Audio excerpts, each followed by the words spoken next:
Crispin? Basilio? Nandito na si nanay! Nasaan na kayo? Crispin! Basilio! Crispin? Basilio? Nandito na si nanay! Nasaan na kayo? Basta't alam mo lang tamang ginagawa mo. Huwag mong isipin, huwag mong dibdibin. Kung babatuhan mo, lalo ka lang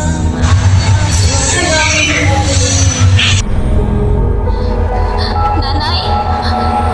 Nanay! Nasaan ka? Nasaan po kayo? Nanay!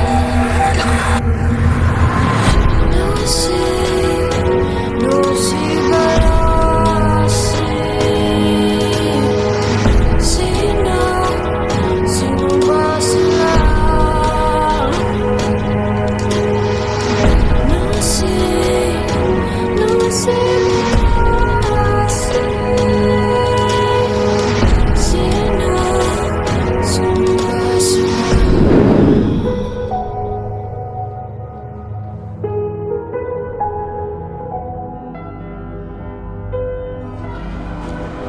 Ang paninirang puri ay kumokonekta sa ating reputasyon at pangalan sa isang lipunan. Ito ay isa sa pinakamalaking problema sa ating paligid kung saan walang kapayapaan ang mga tao sa isa't isa.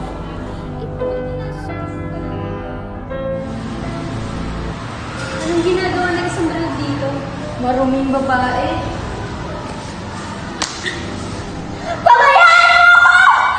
Ito ay pagsusulit sa iyong relasyon sa mga taong malalapit sa iyo.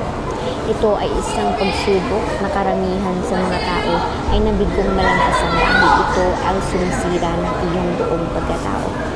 Sa isang iglap lang, ang kumpiyansa na iyong binuo sa napakatagal na taon ay masisira lamang ng 7 letra na maaaring maging iyong bangungot habang buhay. Ito ay tungkol sa kung paano ka tingnan ng mga tao. At sa huli, ito ay tungkol sa kung paano mo tingnan ang iyong sarili. Ang paninirang puri ay nangangahulugan ang aksyon o krimen ng isang malindinigas na pahayag na nakakapinsala sa reputasyon ng tao. Isa itong lason na sumisira sa tiwala na ating binubuo sa isa't isa. Pinasisiglab nito ang apoy ng mga salungatan, sanhi ng kawalan ng tiwala at pahinain ang pundasyon ng katotohanan at katarungan. Ang paninirang puri ay hindi menor na isyong kanlipunan lamang, sapagkat ito ay isang karahasan na sumisira sa pangalan at reputasyon ng isang tao. Ang baho niya. Kaya nga. Upang tugunan ito, hindi tayo dapat mabulabog sa katotohanan. Dapat tayong matuto kung paano manindigan sa kung ano ang tama at ipaglaban kung ano ang makatarungan. Dapat natin piliin na itaguyod ang mga bertud na tapat, matapang at totoo, upang maging tapat sa kung ano ang iyong ipinaglalaban. Upang maging sapat na matapang na maging matatag para sa kung ano ang katotohanan. Paunlarin natin ang kultura ng pananagpitan at tungkulin kung saan ang pagiging mapagkatiwalaan at katapatan ay pinahalagahan higit sa lahat. Sama-sama tayong bumuo ng isang mundo kung saan ang katotohanan ay nagtatagumpay laban sa palilinang, kung saan ang paniniwala ay namuno ng walang kapantayan. Crispin? Basilio? Pinapangako ko na ibibigay kong aking makakaya upang ibigay ang pangarap ng dapat sa iyo.